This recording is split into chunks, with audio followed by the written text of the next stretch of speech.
Nabi Allah itu seperti itu. Mereka berlomba, bersegera mengejar kebaikan, berdoa, beribadah dengan penuh harap dan sekaligus penuh dengan rasa cemas. Raghaban, hadza huwa raja. Raghaban dalam ayat yang kita sebutkan di atas, surah Al-Anbiya ayat 90, Al-Anbiya 90, raghaban itulah yang disebut dengan raja, penuh harap. Raghaban, penuh dengan harapan. Warahaba, hadza huwal khauf, inilah yang disebut takut, ada rasa cemas jika ibadah doanya tidak diterima oleh Allah SWT. Jadi penuh harapan tapi juga ada kecemasan di dalam hatinya.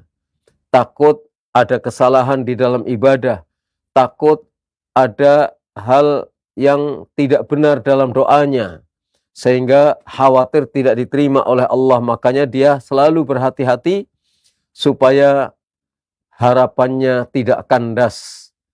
Wa qala subhanahu wa ta'ala, ulaika alladzina yad'una yabtaghuna ila rabbihimul wasilah ayyuhum aqrabu wa yarjuna rahmatahu wa yakhafuna 'adzabah inna 'adzaba rabbika kana mahdzura. Surah Al-Isra ayat 57. Mereka orang-orang yang disembah selain dari Allah. Jadi ada orang-orang, ada makhluk Allah, entah itu malaikat atau para nabi yang sudah wafat, atau makhluk-makhluk saleh Allah SWT yang disembah oleh orang-orang musyrikin. Lah orang-orang yang disembah oleh orang-orang musyrikin ini, para malaikat atau para nabi Allah, orang-orang saleh, justru yabtaghuna ila rabbihimul wasilah.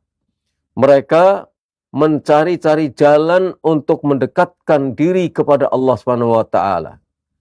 Mereka selalu berusaha untuk mencari wasilah, mencari jalan supaya dekat kepada Allah. Ayyuhum aqrabu, siapa di antara mereka yang lebih dekat kepada Allah. Artinya berlomba mencari kedekatan kepada Allah. Wa yarjuna rahmatah, dan mereka berharap akan rahmat Allah. Wa yakhafuna adzabah, dan mereka takut menghadapi azab Allah. Inna adzaba rabbika kana mahdzura, sesungguhnya azab dari Rabbmu, dari Tuhanmu, dari Allah itu adalah sesuatu yang ditakutkan. Lah itu para anbiya Allah yang sudah meninggal, orang-orang soleh yang sudah meninggal, yang dulunya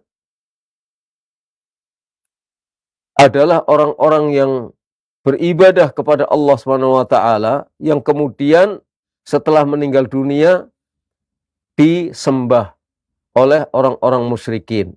Kuburannya dimintai berkahnya, kuburannya didatangi untuk orang-orang minta-minta, untuk orang-orang ngalap berkah.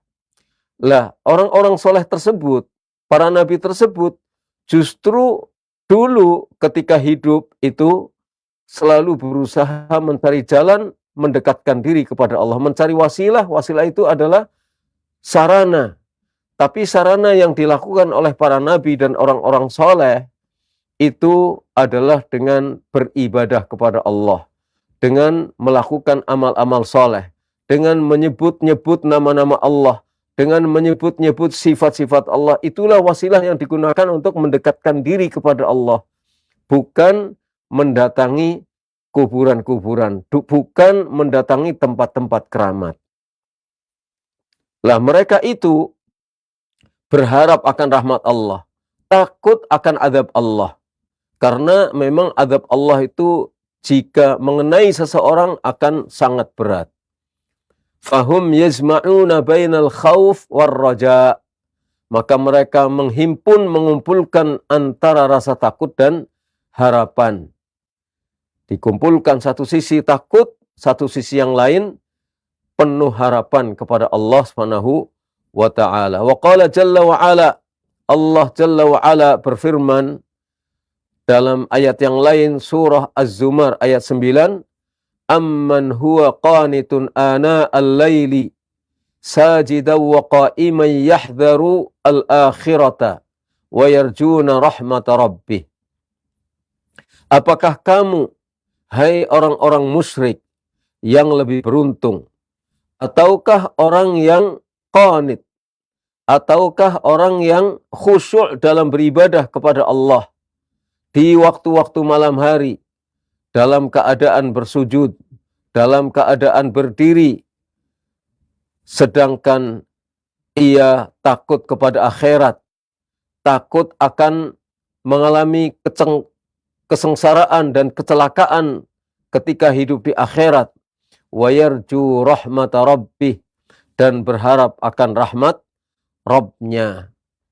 Itu adalah sifat dari orang yang qanit, orang yang senantiasa taat kepada Allah SWT, sampai malam-malam hari pun selalu berusaha untuk bangkit, bangun beribadah kepada Allah dengan sujud dan dengan berdiri, takut kepada akhirat, takut jika di akhirat akan mengalami kesengsaraan, dan berharap akan rahmat Allah agar di akhiratnya kelak mendapatkan kasih sayang dan sorga dari Allah SWT. Kata Syekh Shalih Al-Fauzan hafizahullah, wala budda ma'ahuma minal mahabbah lillah.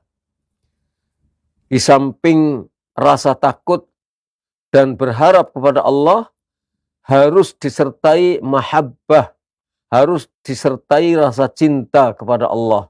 Jadi ada cinta, takut, dan berharap kepada Allah. Tiga-tiganya itu harus menjadi satu kesatuan yang ada dalam diri seorang mukmin. Cinta kepada Allah, yang kedua takut, dan yang ketiga berharap kepada Allah, harus menjadi satu kesatuan. Satu sisi dia memang cinta kepada Allah, satu sisi dia takut kepada Allah, satu sisi yang lain dia berharap kepada Allah. Fala budda min hadhil umuri tsalatsa, maka harus tiga hal ini ada. Harus terdiri dari tiga hal ini yang ada di dalam diri seorang mukmin.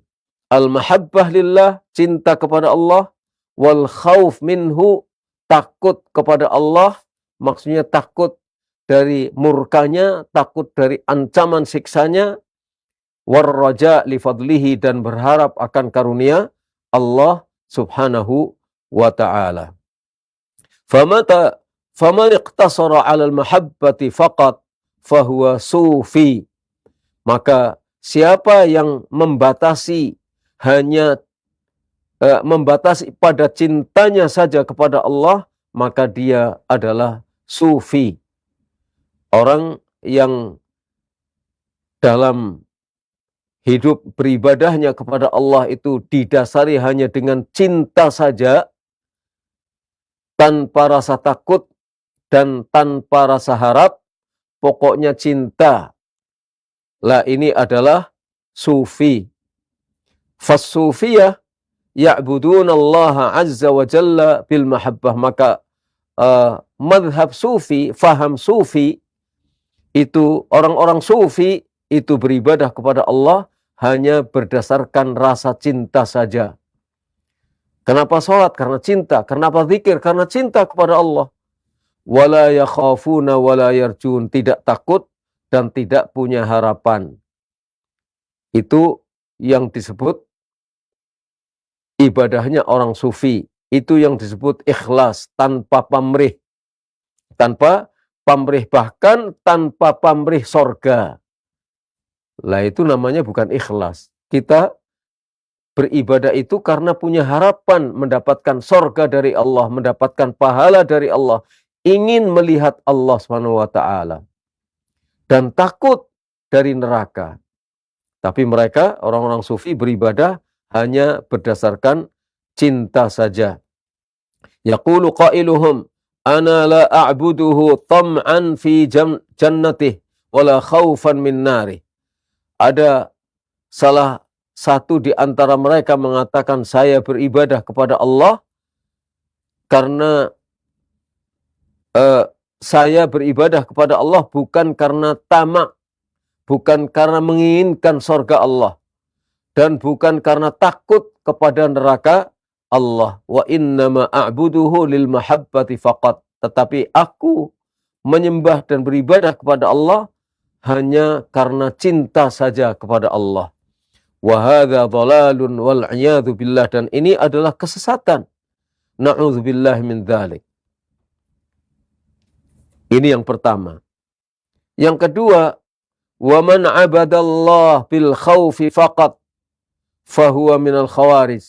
Dan barang siapa yang beribadah kepada Allah hanya berdasarkan rasa takut saja, maka dia termasuk golongan khawarij. Kenapa? Li'annal khawarija akhadhu janibal khauf wal wa'id faqat fakaffaru bil ma'asi. Karena orang-orang khawarij hanya berpegang pada sisi takutnya saja, berpegang pada ancaman saja. Jadi nas-nas yang dipegang hanya nas-nas ancaman saja. Ibadahnya hanya dilandaskan pada rasa takut saja, tanpa cinta dan tanpa harapan. Karena mereka ibadahnya didasarkan hanya kepada rasa takut saja, kalau begini salah, takut salah, takut salah, takut salah, fakaffaru bil ma'asi. Akhirnya mereka mengkafirkan orang-orang hanya karena melakukan perbuatan maksiat-maksiat yang sebenarnya dengan kemaksiatan itu orang belum sampai pada derajat kafir. Karena kemaksiatannya adalah kemaksiatan bukan syirik dan bukan kufur. Ini orang khawarij. Orang khawarij beribadah kepada Allah dasarnya takut. Nggak cinta, nggak punya harapan. Ini yang kedua. Yang ketiga, wa man 'abadallah birraja faqad fahuwa minal murji'ah. Barang siapa yang beribadah kepada Allah dengan roja saja, dengan harapan saja, maka dia termasuk golongannya orang-orang murji'ah. Apa orang-orang murji'ah itu? Alladzina akhadhu janibar raja faqat. Orang-orang yang berpegang pada sisi harapan saja. Ibadahnya hanya didasarkan pada berharap. Optimismenya terlalu besar sehingga adanya hanya harapan tanpa rasa takut kepada Allah jika menyimpang. Jika melakukan kemaksiatan tidak takut, adanya harapan. Wa taraku janibal khauf, dan mereka meninggalkan sisi rasa takut. Nggak ada rasa takut, nggak ada rasa cinta. Adanya hanya harapan-harapan saja. Ini tiga golongan. Ketiga-tiganya adalah golongan sesat. Beribadah hanya berdasarkan rasa cinta tanpa takut dan harapan. Sufi. Yang kedua, ibadah hanya berdasarkan rasa takut saja, tanpa cinta dan tanpa harap. Ini khawarij.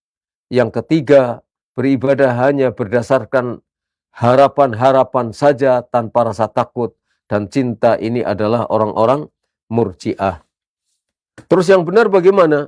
Amma ahlu tauhid faya'budunallaha bijami'ith thalath. Adapun orang-orang yang bertauhid, yang benar-benar mentauhidkan Allah, menyatakan bahwa Allah Esa. Esa, hanya Allah yang diibadahi. Esa, hanya Allah yang memiliki kekuasaan terhadap alam semesta. Esa, dalam arti hanya Allah saja memiliki nama-nama dan sifat-sifat yang tidak bisa ditandingi oleh siapa saja.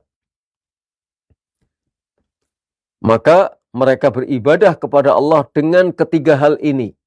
Dasarnya dalam ibadah kepada Allah berdasarkan tiga hal utama ini. Yaitu bil hub, dengan rasa cinta. Mengapa kita beribadah? Karena kita cinta kepada Allah. Wal khauf, juga karena takut kepada Allah SWT. War raja, juga dengan penuh harapan. Jadi dengan cinta, dengan takut, dan dengan harapan. Thumma innal khaufa la yakunu ma'ahu qunut. Kemudian ketika dalam beribadah ada rasa takut, itu takut yang tidak disertai dengan keputusasaan. Rasa takut ketika beribadah kepada Allah itu adalah takut yang tidak diwarnai oleh keputusasaan. Fa in kana ma'ahu qunut min rahmatillah shara kufran. Kalau dalam rasa takutnya itu ternyata diwarnai oleh keputusasaan mengharapkan rahmat Allah, tidak ada harapan, adanya adalah keputusasaan, tidak punya harapan terhadap Allah SWT, maka jadinya kafir. Rasa takut yang seperti itu, saking takutnya akhirnya tidak punya harapan, putus asa, maka jadinya apa? Tersesat ke dalam kekafiran. Allah berfirman dalam surah Yusuf, antara lain Allah berfirman dalam surah Yusuf ayat 87, innahu la yai'asu mir rauhillah illal qaumul kafirun. Sesungguhnya tidaklah berputus asa mengharapkan rahmat Allah kecuali orang-orang yang kafir. Orang mukmin tidak akan berputus asa karena dia husnudzan kepada Allah SWT, nggak mungkin akan berputus asa. Yang berputus asa siapa? Yang berputus asa mengharapkan rahmat Allah hanya orang-orang kafir. Qala al-Khalil alaihi salatu wassalam, al-Khalil Ibrahim alaihi salatu wassalam berkata, dikisahkan oleh Allah dalam surah Al-Hijr ayat 56. Wa may yaqnatu mir rahmati rabbih illa dhallun. Dan tidaklah berputus asa mengharapkan rahmat Rabbnya kecuali orang-orang yang tersesat. Hanya orang yang tersesat. Karena dia su'udzon kepada Allah SWT. Sehingga tidak punya harapan. Sehingga dia berputus asa mengharapkan rahmat Allah. Seakan-akan Allah tidak akan memberikan jalan keluar kepadanya.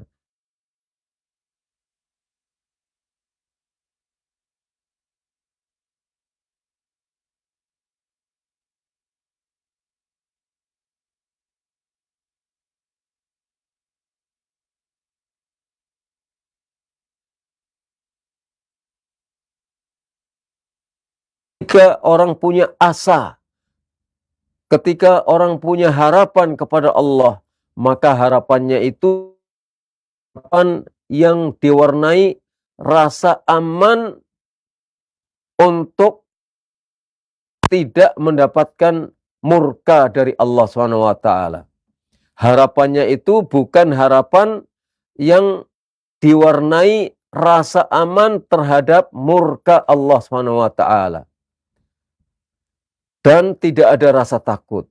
Harapannya adalah harapan yang tetap diliputi oleh perasaan takut jika ibadah yang dilakukannya salah. Jika langkah yang dilangkahkannya dalam beribadah itu salah, akhirnya khawatir mendapatkan murka Allah. Jadi harapannya adalah harapan yang tetap punya rasa takut kepada Allah. Nah, jika harapannya itu adalah harapan yang diliputi dengan rasa aman terhadap makar Allah, tidak takut kepada Allah SWT, wa hadza madhhabul murji'ah. Inilah madhab murji'ah. Yang kita katakan tadi, ibadahnya hanya berdasarkan harapan-harapan tanpa rasa takut kepada Allah. Yang diambil adalah nas-nas tentang harapan. Misalnya ayat wa huwal ghafurur rahim, dia Allah Maha Pengampun dan Maha Kasih Sayang, itu aja tanpa ada rasa takut bahwa Allah itu syadidul iqab, bahwa Allah itu dahsyat hukumannya, dahsyat azabnya. Nggak ada rasa takut seperti itu murji'ah. Wa huwa madhabun dhallun, dan ini adalah madhab yang sesat. Afa aminu makrallah, apakah mereka merasa aman dari makar Allah, dari murka, dari azab Allah. Fala ya'manu makrallah illal qaumul khasirun, maka tidaklah merasa aman dari makar Allah kecuali orang-orang yang rugi. Hanya orang-orang yang rugi yang merasa aman dari makar Allah. Hari ini tidak ibadah, tenang. Malam-malam melakukan kemaksiatan, tidak melakukan peribadatan kepada Allah, tenang. Tidak ada rasa takut bahwa bisa datang azab Allah di dunia pada saat orang tertidur atau pada saat di siang hari orang sedang bermain-main dan melalaikan Allah SWT. Bisa. Azab dunia seperti itu bisa datang, Allah bisa datangkan, Allah kuasa untuk mendatangkannya pada saat orang hidup di tengah malam, sedangkan dia sedang bersenang-senang di malam hari, atau di siang hari ketika orang sedang bersenang-senang. Farraja'u faqat kufrun, harapan saja tanpa ada rasa takut terhadap Allah itu adalah kufur. Wal khaufu dunar raja' kufrun, takut tanpa harapan juga kufur. Oleh karena itu Al-Imam At-Tahawi rahimahullah mengatakan yang kulani an millatil Islam, bahwa rasa aman, tidak merasa takut akan ancaman Allah, dan putus asa mengharapkan rahmat Allah, itu dua-duanya akan bisa menjadikan orang keluar dari dinul Islam. Lidha yaqulu ba'dus salaf, oleh karena itu sebagian kaum salaf, sebagian pendahulu kita, ulama-ulama kita terdahulu, sebagian mereka berkata, yajibu 'alal 'abdi ayyakuna bainal khaufi war raja. Wajib bagi seorang hamba untuk selalu berada antara rasa takut dan harapan. Yakni yusawwi bainahuma, artinya menyamakan, menyetarakan antara khauf dan roja'nya. Kajana hai at-ta'ir, seperti dua sayap seekor burung. Khauf dan roja itu ibarat dua sayap burung. Wajana at-ta'ir mu'tadilan, dua sayap burung itu seimbang. Dua sayap burung itu seimbang. Lau ikhtalla wahidun minhuma saqata, kalau sayap burung yang satu itu patah atau hilang, maka burung itu tidak akan bisa terbang, dia akan jatuh. Fakadzalikal abdu, begitu juga hamba, bainal khaufi war raja kajanahai at-ta'ir. Begitu juga seorang hamba antara khauf dan raja seperti dua sayap burung. Jadi diseimbangkan antara khauf dan roja'nya supaya apa? Supaya tidak jatuh. Ya, kadang-kadang roja'nya agak ditinggikan, khaufnya direndahkan, tapi seimbang. Kayak burung mau belok itu mungkin dia beloknya dengan menyeimbangkan sayapnya untuk mengendalikan arah terbangnya, kapan dia ketika mau hinggap, kapan dia mau turun, dan seterusnya, itu mempermainkan sayapnya. Begitu juga seorang hamba kadang-kadang disetir sayap yang kanan untuk misalnya belok kiri, atau ya sayap yang kiri untuk belok kanan. Begitu juga seorang hamba ketika hidupnya dalam beribadah kepada Allah itu menggunakan berdasarkan khauf dan raja. Berikutnya, masalah yang ke-136, Al-Imam At-Tahawi rahimahullah mengatakan, wasabilul haqqi bainahuma li ahlil qiblah, dan jalan kebenaran adalah di antara khauf dan raja bagi orang-orang Islam, bagi kaum muslimin. Kaum muslimin, jalan kebenaran dalam beribadah kepada Allah adalah antara khauf dan raja. Al-haqqu bainahuma. Al-haq yang benar di antara keduanya artinya di antara khauf dan raja. Li ahlil qiblah artinya bagi kaum muslimin. Artinya orang-orang Islam itu jalan yang harus ditempuh dalam beribadah kepada Allah adalah al-khauf war raja. Ini dikatakan oleh Al-Imam At-Tahawi. Kata Syekh Shalih Al-Fauzan hafizahullah, summu ahlal qiblah. Mengapa orang-orang Islam, kaum muslimin disebut sebagai ahlul qiblah? Li'annahum yusalluna ilal Ka'bah, karena mereka salatnya menghadap ke arah Ka'bah. Artinya kiblatnya kaum muslimin setelah dahulu Nabi diperintahkan untuk berubah arah kiblat dari Baitul Maqdis ke Ka'bah, maka sejak itu kiblatnya kaum muslimin adalah ke arah Ka'bah. Di situ maka kaum muslimin disebut sebagai ahlul qiblah, karena ketika sholat dia menghadap ke arah kiblat. Amma man la yusalli ilal Ka'bah falaysa minal muslimin. Adapun orang yang sholatnya tidak menghadap ke arah Ka'bah, kalau orang yang sholatnya tidak menghadap ke arah Ka'bah, falaysa minal muslimin, maka dia tidak termasuk golongannya kaum muslimin.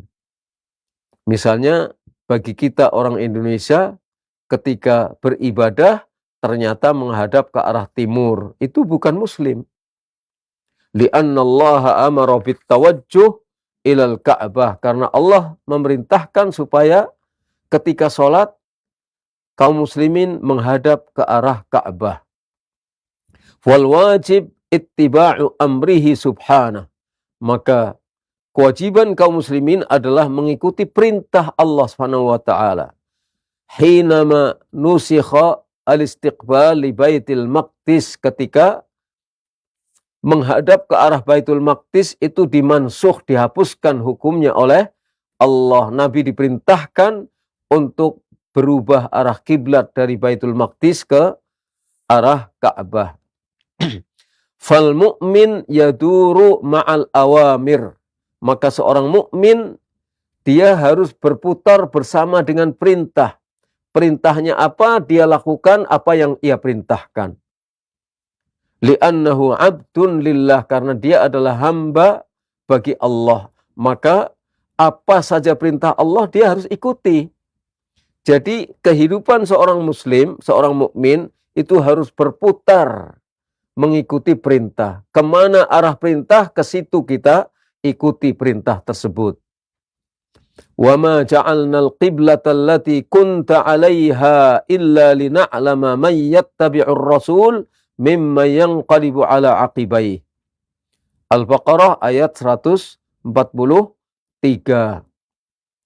Dan tidaklah kami jadikan kiblat yang kamu dulunya ada mengarah pada kiblat itu, yaitu ke Baitul Maqdis, berubah menjadi ke arah Ka'bah. Allah tidak jadikan itu semuanya kecuali apa? Illa lina'lama, kecuali supaya kami tahu, dan Allah Maha tahu. Ini maksudnya adalah untuk menguji orang. Man yattabi'ur rasul, siapa yang mengikuti Rasul dari orang yang kemudian berbalik ke arah belakang. Jadi sebagai ujian dari Allah SWT, siapa sesungguhnya yang taat kepada Rasul dan siapa yang membelot kepada Rasul.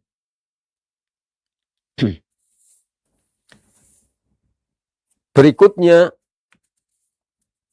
Al-Imam At-Tahawi rahimahullah pada masalah yang ke-137, wala yakhrujul abdu minal iman illa bijuhudi ma adkhalahu fi. Dan tidaklah keluar seorang hamba dari keimanan kecuali dengan mengingkari apa yang menjadikan ia masuk ke dalam iman itu. Seorang hamba tidak keluar dari iman kecuali mengingkari sesuatu yang menjadikan dia masuk ke dalam iman itu. Ini asalnya adalah perkataan untuk membantah orang-orang Khawarij. Orang-orang Khawarij menganggap seseorang keluar dari iman karena melakukan sesuatu yang menurut mereka mengeluarkan dia dari iman, yaitu kemaksiatan. Begitu juga Mu'tazilah. Nah, ini maksudnya adalah untuk membantah mereka. Tapi perkataan ini adalah perkataan yang keliru. Makanya dikritik oleh Syekh Shalih Al-Fauzan hafizahullah. Jadi kata Imam Tahawi, tidaklah seorang hamba keluar dari iman kecuali dengan mengingkari apa yang menyebabkan dia melakukan hal yang menjadikannya dia beriman. Kalau dia mengingkari sesuatu yang seharusnya dia tidak ingkari dalam amalan-amal iman, maka dia tetap beriman dan tidak keluar dari keimanan. Jadi ini maksudnya untuk membantah orang-orang Khawarij dan Mu'tazilah yang mengatakan seseorang akan keluar dari iman karena dia melakukan kemaksiatan. Kata Syekh Shalih Al-Fauzan, hadzal kalam fihi mu'akhadah. Perkataan ini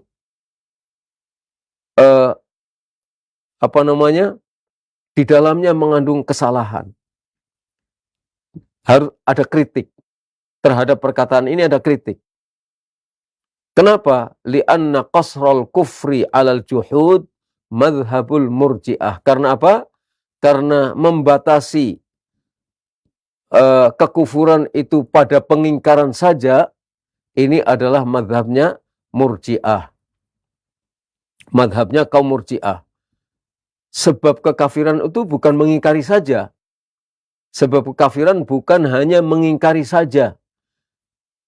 Nah, yang mengatakan bahwa sebab kekafiran itu adalah karena mengingkari, ingkar terhadap ketetapan-ketetapan Allah, ini madhabnya murji'ah. Kalau murji'ah selama tidak mengingkari maka dia tetap mukmin.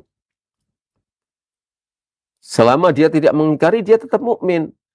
Orang misalnya sholat, orang misalnya melakukan kesalahan-kesalahan, maaf saya maksudkan, orang melakukan kesalahan-kesalahan, kekufuran, kemusyrikan.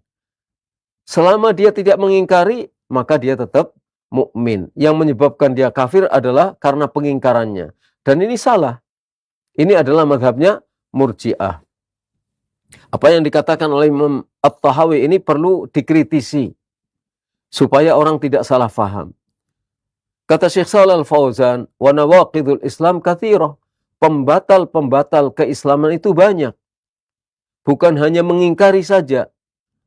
Minha al-juhud, di antaranya adalah mengingkari syariat salat, mengingkari zakat, mengingkari bahwa khamr haram, mengingkari itu adalah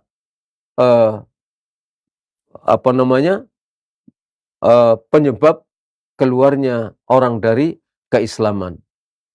Orang mengingkari jenggot umpamanya, mengingkari jenggot sebagai sunnah Rasul, sebagai sesuatu yang disyariatkan oleh Rasul, itu juga bisa terjerumus dalam kekafiran karena pengingkarannya.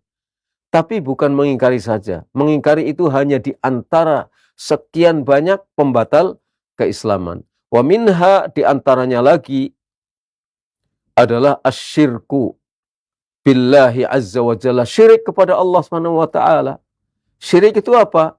Yaitu beribadah di samping kepada Allah juga kepada selain Allah. Berdoa di samping kepada Allah juga berdoa kepada selain Allah. Misalnya orang minta-minta di kuburan, kepada orang yang telah mati minta-minta. Wahai orang soleh, saya minta kepadamu agar nanti di akhirat saya mendapatkan syafaatmu. Lah ini mintanya kepada orang-orang yang dikubur. Ini syirik. Karena di samping dia beribadah kepada Allah, dia juga meminta kepada yang selain Allah. Nah, ini adalah mengeluarkan seseorang dari keislaman. Wa minha, di antara yang menyebabkan orang keluar dari Islam adalah al-istihza bid-din, memperolok agama, au bi syai'in minhu, atau memperolok sesuatu dari ajaran agama. Walau lam yajhad, meskipun dia tidak mengingkari. Meskipun dia tidak mengingkari. Misalnya jilbab.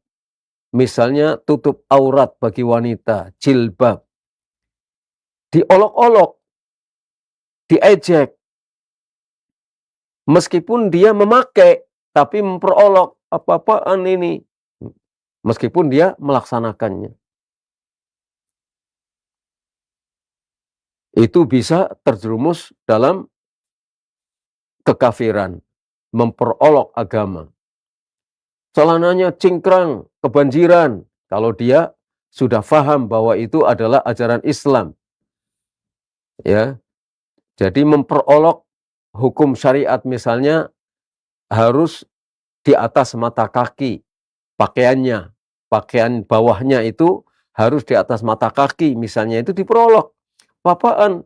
Kayak orang kebanjiran saja, padahal dia tahu bahwa itu adalah hukum dari Allah dan Rasulnya, atau itu adalah ketetapan dari Rasulnya SAW, maka itu juga termasuk istihza, memperolok agama. Maka hati-hati memperolok agama atau memperolok sesuatu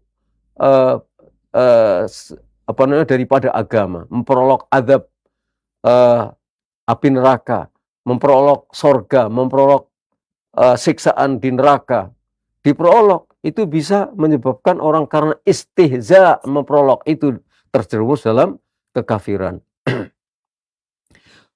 Dan lain-lain sebagainya. Wahia nawaqid kathirah. Pembatal-pembatal keislaman itu banyak. Dzakarohal ulama wal fuqaha fi abwabir riddah. Itu disebutkan oleh para ulama, oleh para fuqaha, ketika mereka membahas tentang masalah ini di abwab riddah, di bab-bab tentang kemurtadan, apa saja yang bisa menjadikan orang murtad dari Islam. Di kitab-kitab mereka, kitab-kitab fikih, kitab akidah, ada abwab ar-riddah, bab-bab yang menerangkan tentang murtad. Wa minha tahdilul haram wa tahrimul halal.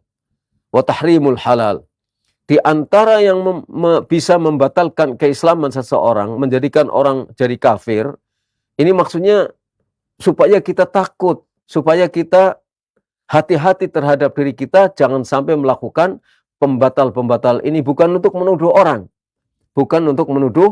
orang, maksudnya tidak menuduh orang secara individu per individu, tapi ini sebagai al-wa'id, babnya adalah bab ancaman, supaya kita jangan melakukan seperti itu. Jadi diantaranya apa?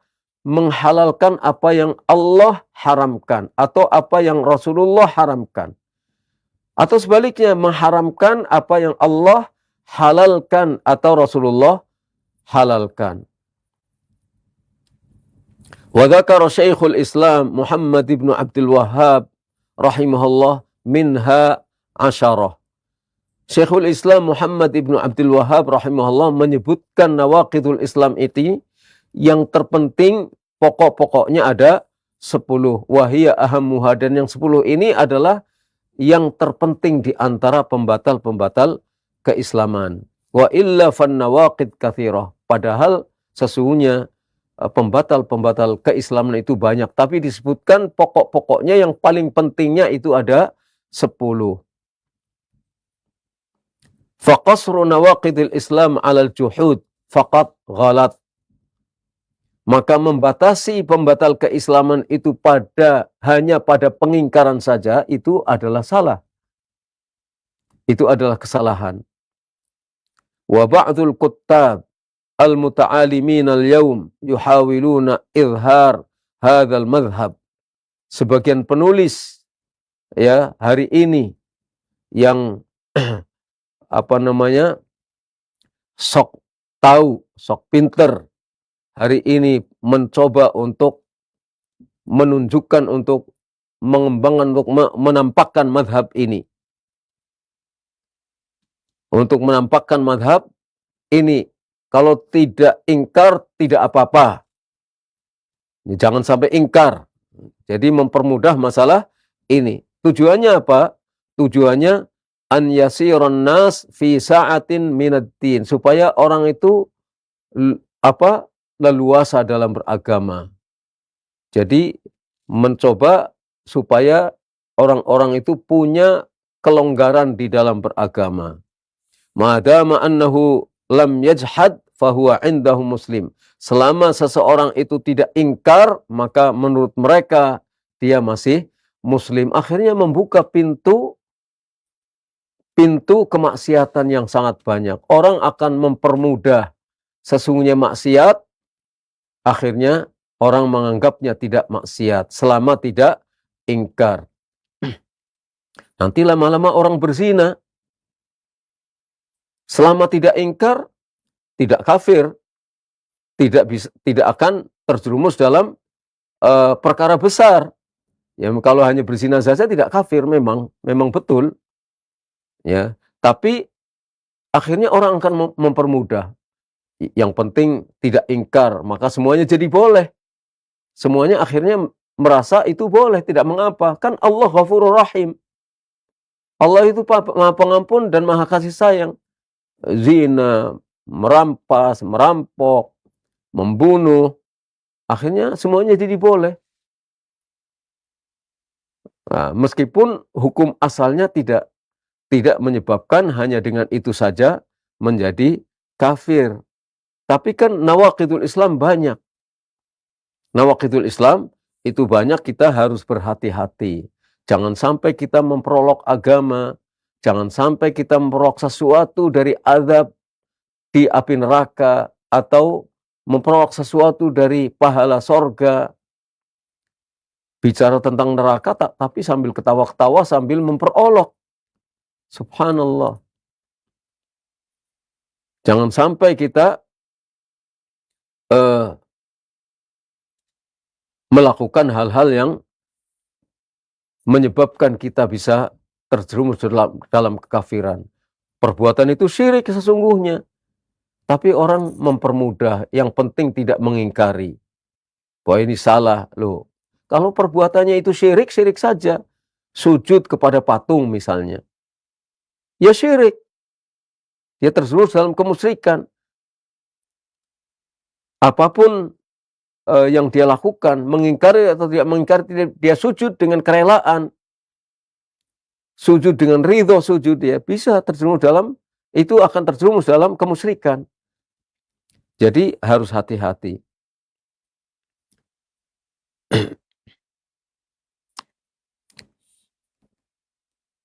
Idzan sajada lis-sanam wa qala ana ma jahadtu. Idza sajada lis-sanam wa qala ana ma jahadtu wa ana mu'tarif bit tauhid, innama huwa dzambun minadz-dzunub. Dikasih contoh di sini. Misalnya kalau seseorang sujud kepada patung, sujud kepada patung. Terus dia bilang, saya tidak mengingkari bahwa sujud ini tidak boleh. Saya tidak mengingkari bahwa ini sebenarnya tidak boleh. Ana mu'tarif bit tauhid, saya mengakui tauhid. Saya tidak ingkar, tapi dia sujud. Terus dia berpendapat bahwa ini hanya dosa biasa saja. Tidak sampai kepada kufur. Loh, sujud kepada sonam itu kufur. Sujud hanya kepada Allah Subhanahu wa taala, bukan kepada patung. Tapi karena dia beranggapan yang penting saya tidak ingkar dan saya tetap meyakini tauhid saya hanya sujud kepada Allah, kemudian dia sujud di depan patung. Lalu dianggap ini dosa biasa. Ini berbahaya yang seperti ini. Itu anggapan murji'ah tadi. Akhirnya agama jadi longgar. Tidak ada batasan-batasan yang mestinya harus dihindari. Contoh yang lainnya, au dzabaha li ghairillah, menyembelih hewan untuk selain Allah. Menyembelih hewan untuk selain Allah itu maksudnya adalah untuk persembahan kepada berhala atau kepada uh, kepada berhala atau kepada yang diyakini menjadi penunggu suatu daerah tertentu, makhluk halus yang menjadi penunggu dari satu wilayah tertentu, lalu dia sembelih hewan korban dipersembahkan kepada kepada berhala ini. Atau ingin bangun rumah, disembelihkan kerbau atau sapi, kepalanya ditanam. Ini adalah dzabh li ghairillah. Lalu dia menganggap, saya tidak ingkar kok, saya tetap bertauhid kepada Allah kok, saya niatnya tetap itu semuanya dalam rangka beribadah kepada Allah. Padahal ini adalah dzabh li ghairillah, berbahaya. Au sabbullah, au sabbur rasul, au sabbuddin, atau mencaci maki Allah, mencaci maki Rasulullah, atau mencaci maki agama.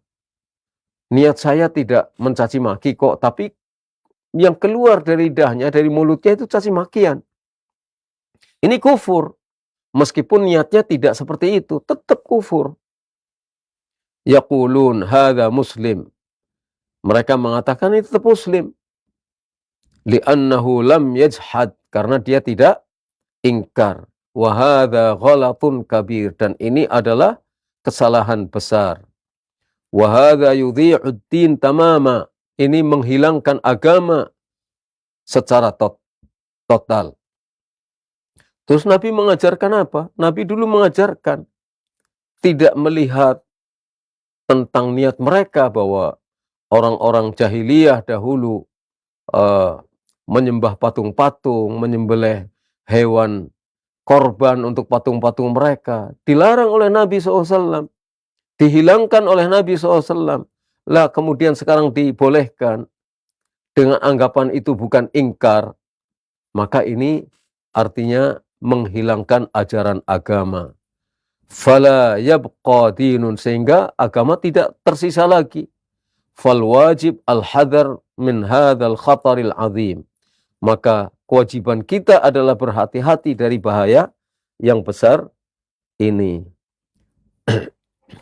Jadi ini yang malam ini bisa kita sampaikan. Mudah-mudahan bermanfaat. Jadi itu adalah satu kekeliruan kalimat yang disampaikan oleh Al-Imam Tahawi, meskipun maksudnya adalah untuk membantah orang-orang Khawarij atau Mu'tazilah, tapi mestinya bahasanya tidak seperti itu. Jadi ini maksudnya dikritisi supaya kita jangan sampai salah paham dengan apa yang dikatakan oleh Al-Imam At-Tahawi rahimahullah, atau dijadikannya sebagai pedoman bagi kita mengikuti madhabnya imam yang salah. Jadi seseorang itu tetap punya kesalahan karena orang itu tidak maksum. Jadi mengkritisi dan meluruskan yang salah itu bukan merupakan perkara aib. Dan ini yang mengatakan demikian adalah para ulama, termasuk diantaranya adalah Syekh Saleh Ibnu Fauzan Al-Fauzan hafizahullah ta'ala. Wallahu a'lam bissawab. Ini yang bisa saya sampaikan pada kesempatan malam hari ini. Naam. Nah, Ustaz, jazakallah khair, barakallahu fiik atas syarah penjelasan yang disampaikan dalam poin pembahasan di kesempatan malam ini dari syarah Aqidah Tahawiyah, yang berkaitan diantaranya adalah rasa aman dari siksa Allah Subhanahu wa Ta'ala, dan bagaimana diantara rukun ibadah yaitu roja, khauf, dan cinta yang harus tersematkan dalam diri seorang muslim dalam melaksanakan ibadah kepada Allah, dan juga kekeliruan yang terjadi atau yang ada di dalam pembahasan kaidah yang disebutkan oleh Imam Tahawi sudah dijelaskan secara rinci. Kita akan buka sesi soal jawab bagi Anda yang ingin bertanya atau ingin memperdalam pembahasan. Silakan di line telepon 0218236543. Baik Ustaz, kami akan angkat dari penelpon, dari pesan chat WhatsApp terlebih dahulu. Assalamualaikum warahmatullahi wabarakatuh. Tapi Ustaz, sejauh manakah atau mauqif seorang muslim dalam melihat kekeliruan dan kesalahan ulama, terutama mereka yang memiliki akidah sahih atau akidah di atas manhaj yang hak, dan bagaimana sikap seorang muslim kepada kesalahan ulama tersebut, melihat sepertinya ada perbedaan antara menyikapi kesalahan yang terjadi antara satu ulama dengan ulama yang lain, terutama dalam bab akidah. Mohon nasihatnya, jazakallah khair. Iya. Alhamdulillah wassalatu wassalamu ala Rasulillah wa ala alihi wa sahbihi ajma'in. Dalam belajar memang sebaiknya kita melalui guru. Karena kalau kita membaca kitab tanpa mengetahui seharusnya bagaimana mempelajari dan membaca kitab itu, mungkin kita akan ngikuti kesalahan-kesalahan yang mungkin terjadi karena kita adalah orang yang sedang belajar. Orang yang sedang belajar itu kadang-kadang tidak melihat kesalahan apa yang kita pelajari. Makanya sebaiknya kalau kita punya kesempatan untuk belajar melalui guru, kita belajar kepada guru. Atau paling tidak ketika kita membaca kitab, ada kitab syarah dari ulama terpercaya supaya kita mengetahui kesalahan dari kitab yang kita baca dengan syarah dan penjelasan dari ulama. Dan saya rasa untuk zaman sekarang ini belajar kepada guru menurut kemampuan kita masing-masing itu wasilahnya cukup banyak ya. Artinya sarana untuk mempelajari ajaran Islam lewat guru itu wasilahnya sangat banyak. Kalau tidak bisa bertemu gurunya langsung, sekarang banyak situs-situs yang terpercaya untuk kita belajar Islam supaya kita bisa mengetahui kesalahan. Karena prinsipnya siapapun selain Nabi Allah SWT itu tidak ada yang maksum. Tidak ada yang maksum. Ada sesuatu yang sudah menjadi kesepakatan, lah kesepakatan ini maksum. Kesepakatan ulama itu maksum. Nah, kita rujukkan ketika ada pendapat berbeda dengan apa yang menjadi kesepakatan para ulama, itu berarti pendapat yang menyelisih kesepakatan ulama itu keliru, salah. Meskipun dia ulama, karena mungkin kenapa berpendapat seperti itu? Ya karena mungkin waktu itu ulama yang bersangkutan hidup di suasana yang mungkin banyak fitnah, banyak penyimpangan-penyimpangan, atau mungkin ada pengaruh-pengaruh yang lain, kurangnya sampainya riwayat atau kesepakatan para ulama yang lain. Jadi tidak sampai informasi itu kepada seorang ulama tertentu sehingga bisa terjadi kesalahan, dan itu mungkin.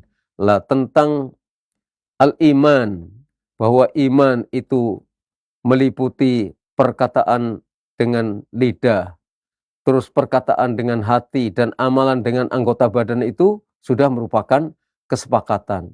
Begitu juga pembatal-pembatal keislaman itu sudah menjadi kesepakatan para ulama. Sehingga yang menjadi kesepakatan para ulama itu ketika ada pendapat yang tidak sesuai dengan kesepakatan ini, berarti ada kekeliruan. Meskipun kadang-kadang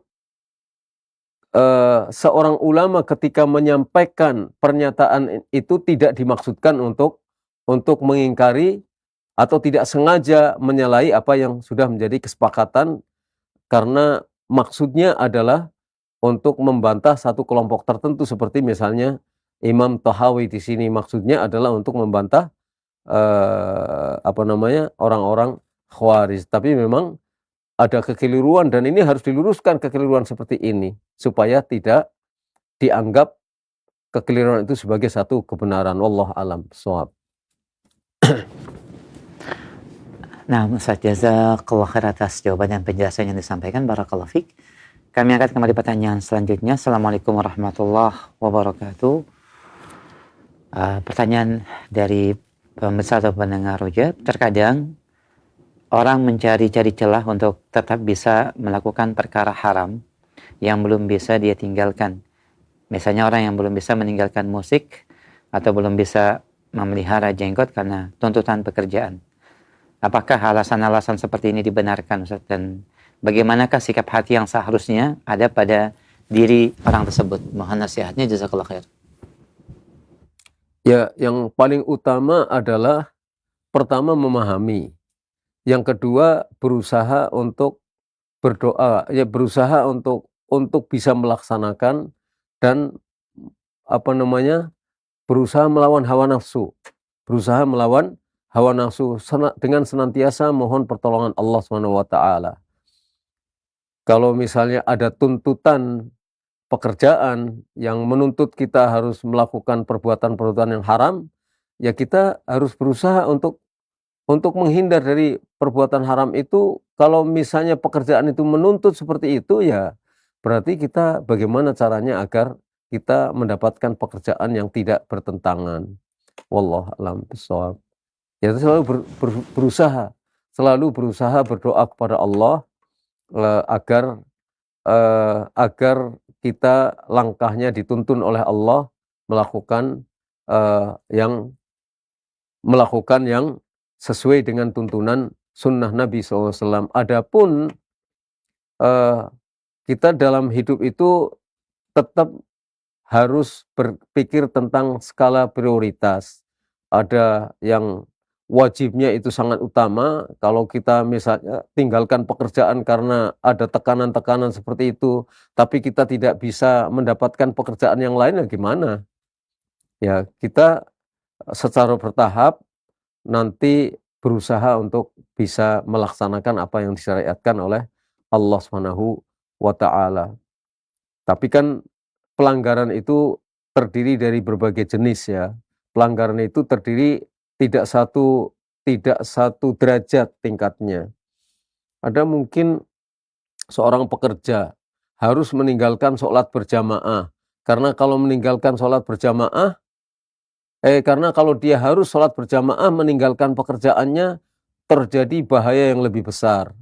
Lah ini tentu ada kekecualian, ada sesuatu yang termaafkan dalam syariat. Karena kalau misalnya dia operator sesuatu, kalau ditinggal sholat berjamaah tidak ada yang nungguin, dia satu-satunya yang harus nungguin, ya terpaksa. Adapun sholat dia berjamaah itu adalah urusan dia dengan pribadi Allah, sedangkan pekerjaan itu terkait dengan kewajiban dia menunaikan amanah pekerjaan dan juga terkait dengan kepentingan umum. Jadi ini ada hal-hal yang mungkin nanti menyangkut dengan kepentingan umum, sehingga nanti perlu ada skala prioritas yang harus dipilih. Wallahu a'lam. Nah, ya Ustaz, jazakallah khair, barakallahu fik. Kami angkat kembali pertanyaan selanjutnya masih dari pesan chat WhatsApp. Tadi disebutkan bahwa seseorang yang beribadah hanya menyandarkan kasih sayang Allah, maka dia mengikuti tarekat atau jalan sufi.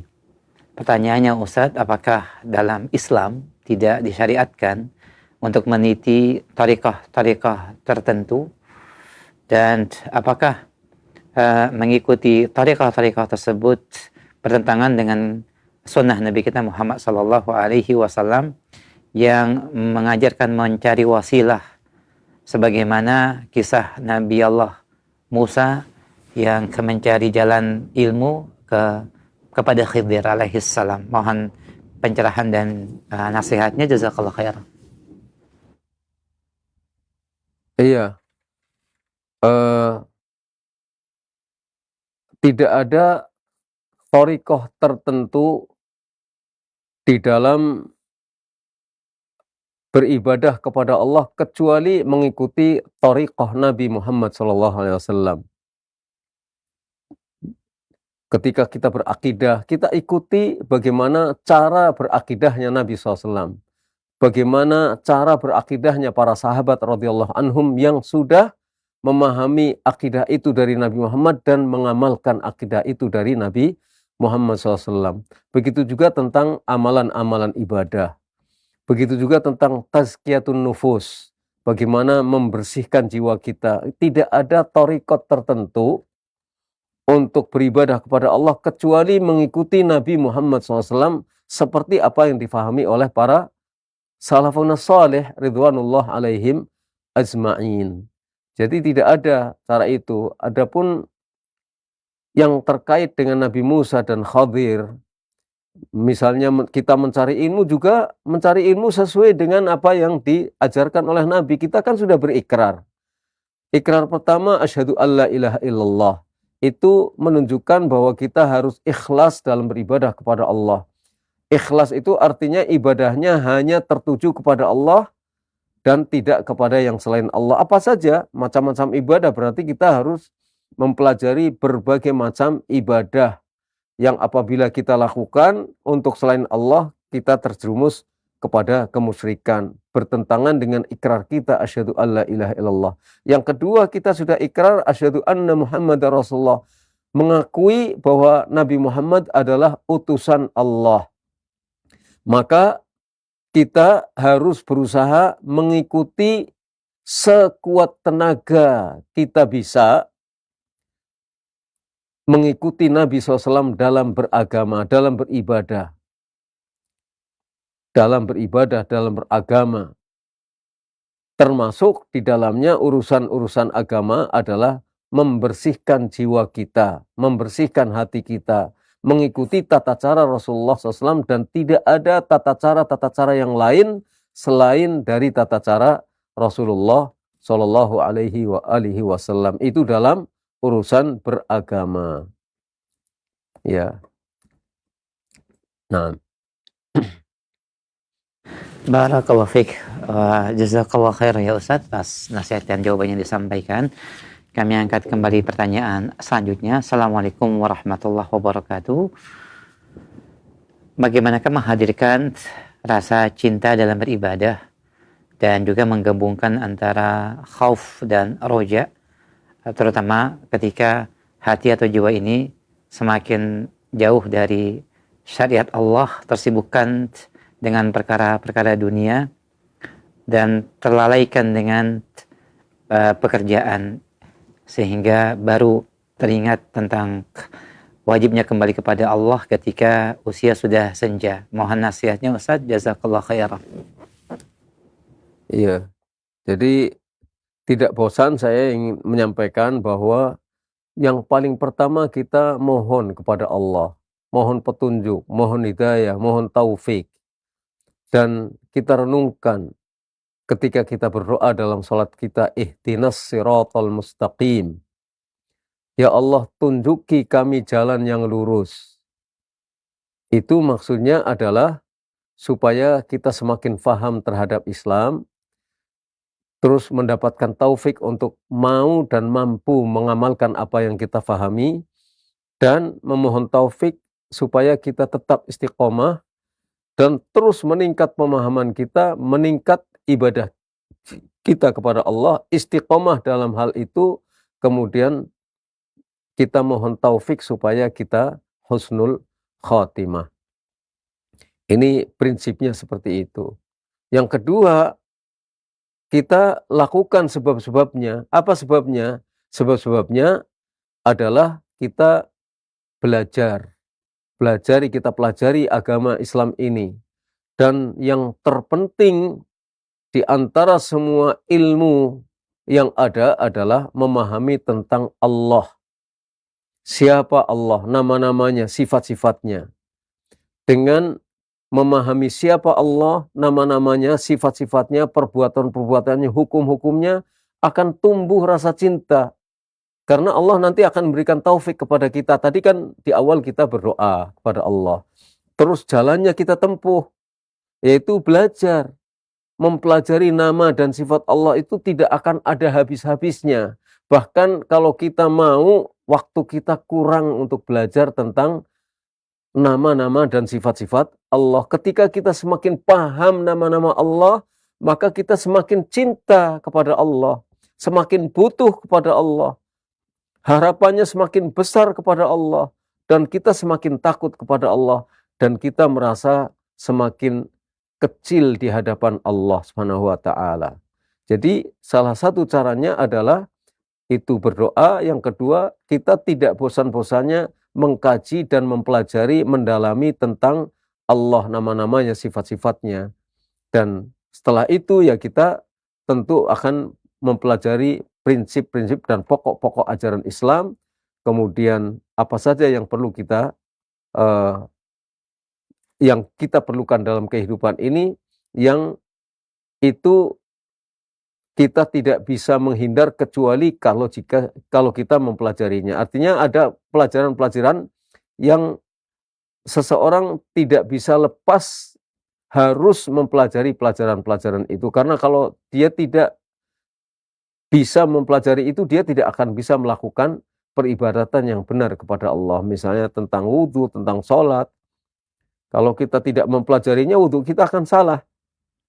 Kalau tidak mempelajarinya, sholat kita akan salah. Kalau kita tidak mempelajarinya, maka muamalah kita, dagang kita, posisi kita sebagai orang, sebagai rakyat akan salah. Atau posisi kita ketika kita memimpin akan salah kalau kita tidak pelajari ketetapan-ketetapan yang ada di dalam Islam. Jadi itu yang bisa saya jawab. Mudah-mudahan dengan begitu kita lama-lama hatinya akan menjadi hati yang hangat, akan menjadi hati yang hidup, dan akhirnya tumbuh kecintaan, harapan, dan rasa takut kepada Allah Subhanahu wa ta'ala. Jazakumullah khairan Ustaz wa barakallahu fiik atas nasihat dan jawaban yang disampaikan. Kami angkat masih pertanyaan via chat WhatsApp. Assalamualaikum warahmatullahi. Ustaz izin bertanya perihal ingin mendaftar ke universitas. Ana sarankan ke anak agar tidak menetapkan pilihan ke salah satu universitas saja. Karena ana tanamkan prinsip bahwa jika memilih berarti secara tidak langsung sudah menganggap pilihannya adalah yang terbaik. Sedangkan dalilnya baik menurutmu belum tentu baik menurut Allah. Akhirnya anak-anak mendaftar ke beberapa universitas dengan prinsip diterima di universitas manapun itulah yang baik menurut Allah. Apakah pemahaman anak tentang dalil ini salah, Ustaz? Mohon pencerahannya. Ya, ada benarnya dan mungkin ada kekeliruannya. Kalau misalnya salah dalam memilih fakultas atau memilih perguruan tinggi, mungkin di situ anak kita akan terjerumus dalam perkara-perkara yang bisa merusak agama atau akan bisa merusak kepribadian. Jadi tetap harus ada dipilihkan mana yang terbaik. Ya, artinya fakultas-fakultas yang terbaik itu apa bagi pendidikan anak kita. Jangan sampai kemudian belajar di satu fakultas tertentu anak kita malah menjadi kufur, wal'iyadzubillah. Jadi jangan sampai seperti itu. Karena mungkin kan akan diajak untuk berdebat tentang Allah, akan diajak berdebat tentang kebenaran agama, dikosongkan pikirannya, misalnya itu. Jadi apa yang disampaikan tadi mengandung kemungkinan benar kalau tujuannya adalah fakultas-fakultas yang baik. Tapi kalau misalnya itu terlalu mutlak, bahasanya mana saja fakultas yang dipilih, itu bisa berbahaya kalau ternyata yang dipilihnya adalah sesuatu yang bisa merusak pemahaman kita. Wallahu a'lam bishawab. Jazakumullah khairan Ustaz, barakallahu fiik. Kami akan kembali pertanyaan dari pesan chat WhatsApp. Assalamualaikum warahmatullahi.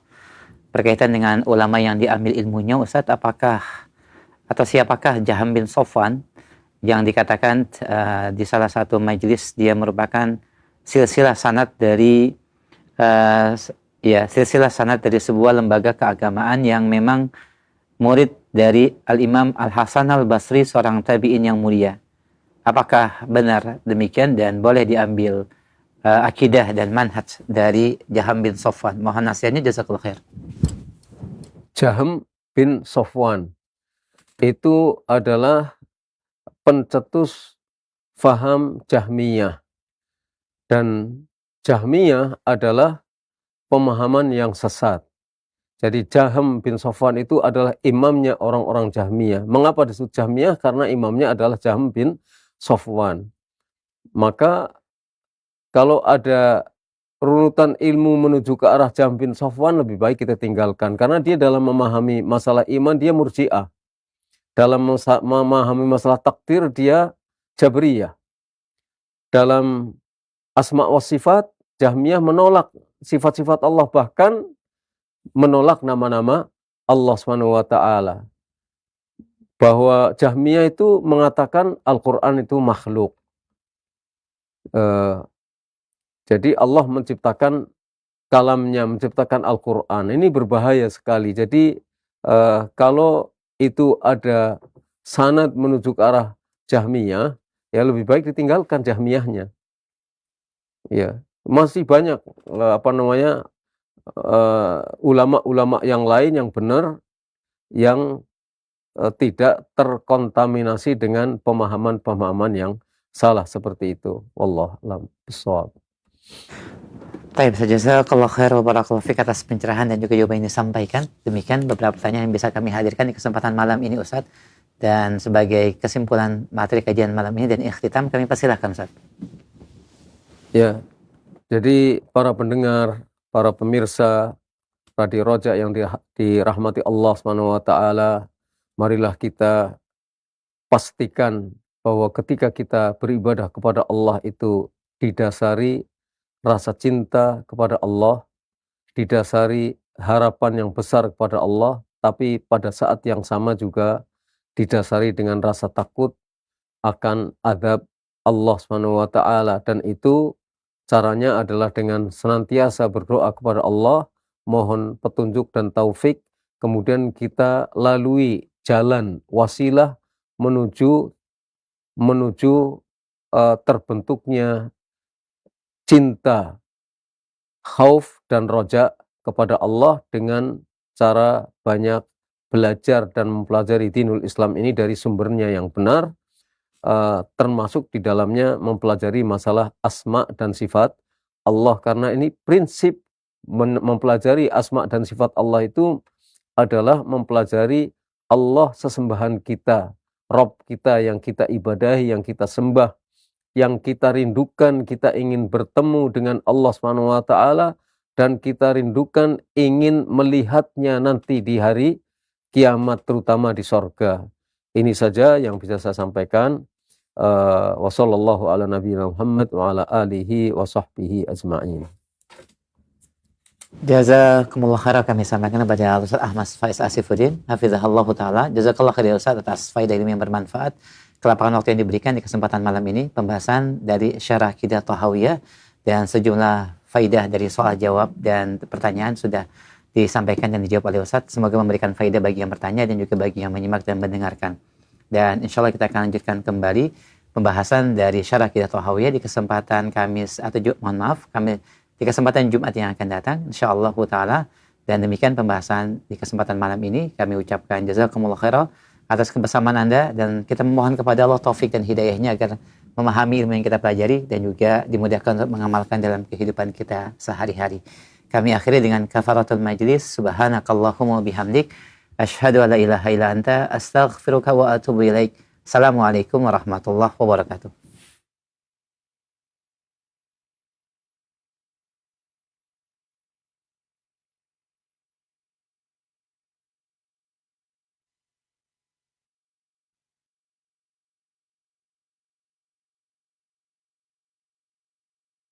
Simak Radio Roja Bogor 100.1 FM, Radio Roja Majalengka 93.1 FM, Radio Roja Palu 101,8 FM, dan Radio Roja Bandung 104.3 FM.